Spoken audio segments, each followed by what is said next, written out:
can you all see the presentation? Yeah. Yeah, all right. Okay. I'm going to make it very short and sweet.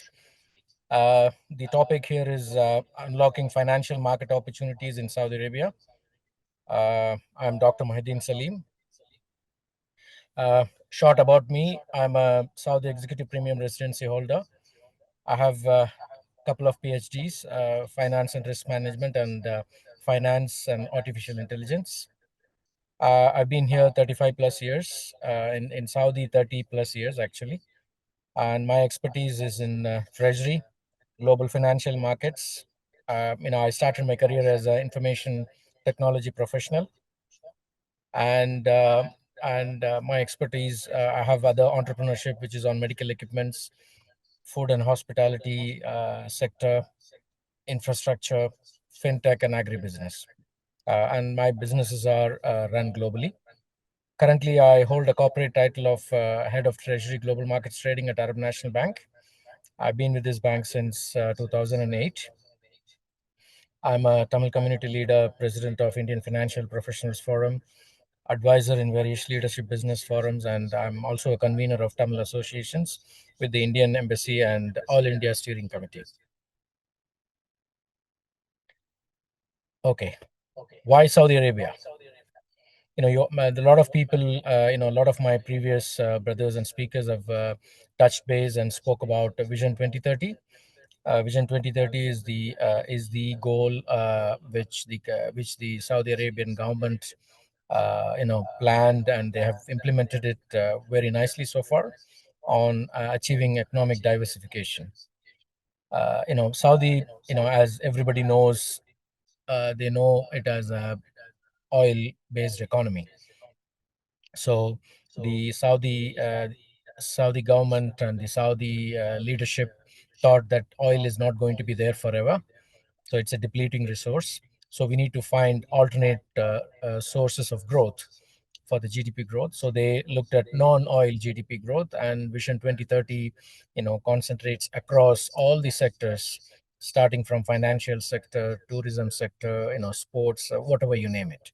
So now, they've achieved almost 5% of annually a non-oil GDP growth, which is in a very remarkable short period of time. Rapidly evolving financial ecosystem. Main financial ecosystem are the capital markets, and you see a lot of fintech companies that are coming in Saudi. And ESG finance, which is the environmental, compliance, and so on. And PIF is the investment fund or the sovereign wealth fund of the Saudi leadership, and they attract investments, and they also invest in a diversified manner to generate non-oil revenues for the kingdom. So they have about more than 700 billion plus dollars of investments across. And Saudi has a very strong foreign investor confidence. Saudi being called as a big brother of GCC for its sheer size and the potential opportunities. Evolution of financial markets, capital market reforms, foreign investors access. That's very critical for any capital market to grow, and Saudi tapped it, as well. And there's a lot of transparency regulations and guidelines that have been changed in the recent past, which has supported the capital markets. Tadawul is the exchange, which is the capital markets exchange. Tadawul is part of the MSCI, which is one of the leading indices, which international investors invest and execute and transact products, and FTSE and other EM indices. Very recently, Saudi proposed to increase the foreign investor ownerships, which will take the capital markets to the next level. So there's a huge improvement that is expected. Right now, it's under the consideration or the discussion period. So hopefully, within a month or so, that is going to be out. Shortly, since 2023, there's more than 50 billion plus dollars of inflows have come to the capital markets. $20 billion plus IPOs in 2024-25. There are a lot of leading companies, like Aramco's, STCs, and all of these companies have, done their IPOs. And the Sukuk, which is the Islamic version of the bond market, and the conventional Saudi government development bond market also has been growing average 10%. Uh, Other opportunities which are cross asset. So I can say, fixed income. The yields are very competitive, and the sovereign credit rating of Saudi Arabia is A minus and A3 by the rating agencies, which attracts a lot of external investors. Corporate bonds are also on the rise from Aramco, Sabec, Saudi Electricity, and these kind of companies, and including food FMCG companies like Al Marai, and structured and green credit because of environmental compliance. There's a lot of green sukuks concentrating on renewable and hydrogen projects that have come. Derivatives and hedging, these are mainly this is my specialty. These are mainly used by the companies or the corporate or the high net worth individuals to manage their exposures on various markets like foreign exchange, interest rates, and commodities, and they can use cash or derivatives market. Private markets, you all would have heard about Neom, Red Sea, Kidia, and all of these. My previous speakers have touched base upon. It's almost $150 billion plus, and Neom alone is 500 billion total project size. So you can guess the scale of such private markets. And also Saudi, what they have done is they've basically tapped into the private public private partnership model, which makes investments much easier, and I think that's on the rise, and that helps the investments and FDI that comes into Saudi Arabia. Evolution of treasury and risk management, which are essential for any corporate companies and even banks that are there, be it a small medium enterprise or a corporate or private family offices. Now the talk of the town is artificial intelligence.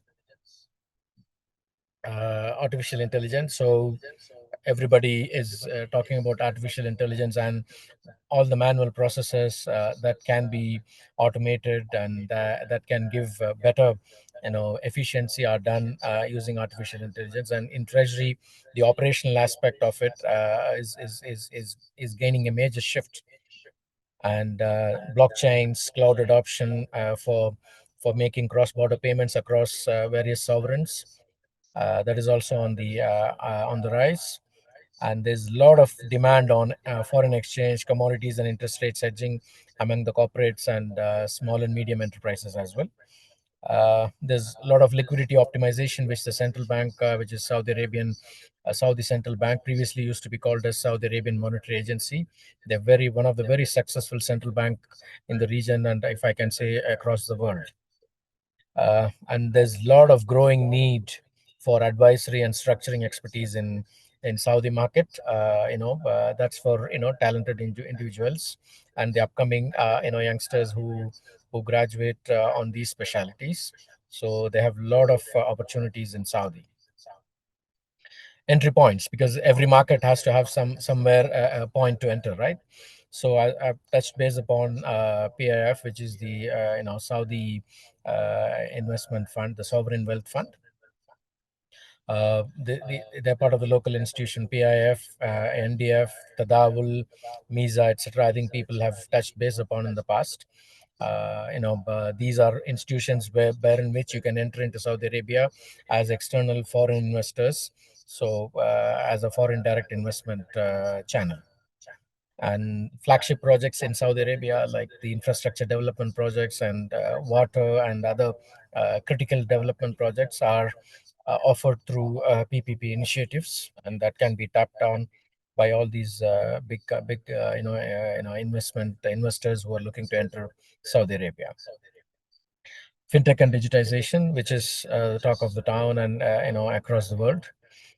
Saudi Arabia, within the last 2 3 3 years, the number of licensed fintech firms have risen 200 plus is a smaller number, so that number grows, day by day. So which is very healthy, and it is very competitive. And in a competitive world, it gives you better service and at a cost effective manner. There's a lot of expansion in digital trading and artificial intelligence driven payments across Saudi Arabia. Sustainable finance, which is also for the compliance and regulatory initiative. Saudi Green Initiative, 50% renewable energy by 2030. Being a oil dependent economy, 50% of renewable energy by 2030 is a great, it would be a great achievement, and we have no doubts that the leadership will definitely achieve that. Strong ESG and green bond momentum, which we touched base upon. As again, the strategy entry points: sovereign developments funds, PIF, NDF, SIDF, and TDF. These are long-term strategic investment, on the country. Regulatory and gateway bodies: MISA, SAMA, or Saudi Central Bank, and CMA. CMA is the Tadawul Capital Market Authority.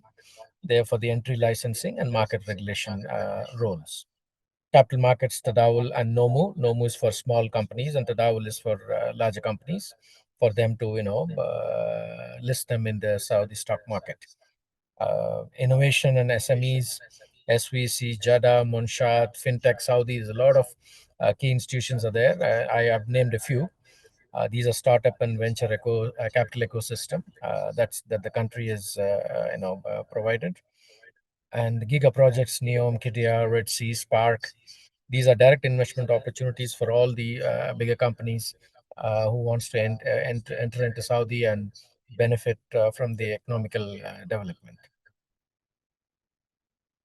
Value for experienced professionals: it brings global best practices in risk and capital management.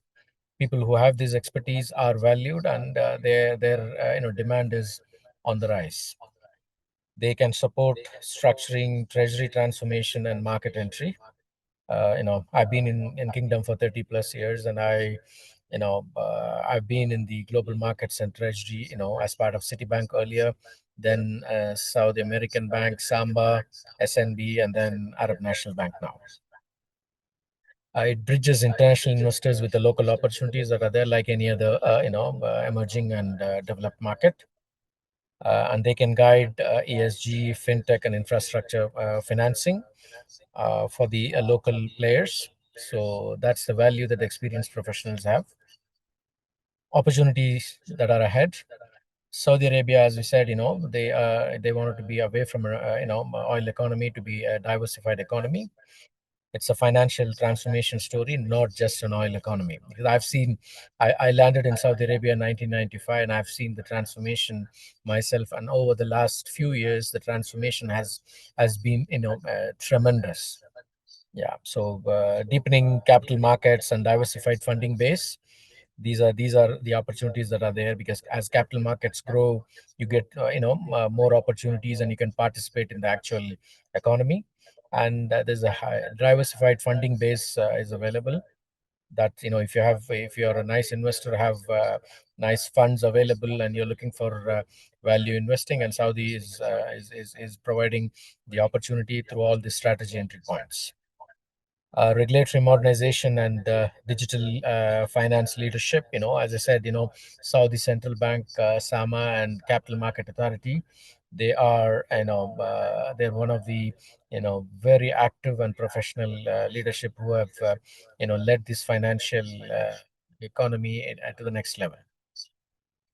Obviously, first move advantage for those who understand risk and complexity. If there is no risk, there is no reward, and the risk has to be measured. Uh, Thank you. And I will say, for investors and professionals who can navigate complexity and price risk effectively, Saudi Arabia is next frontier, like any other frontier that's available in the world. Open to question and answers. I would be more than happy to clarify any doubts that you have, and it will be my pleasure. And thank you for providing the opportunity, and thanks for your time to listen to me. Thank you.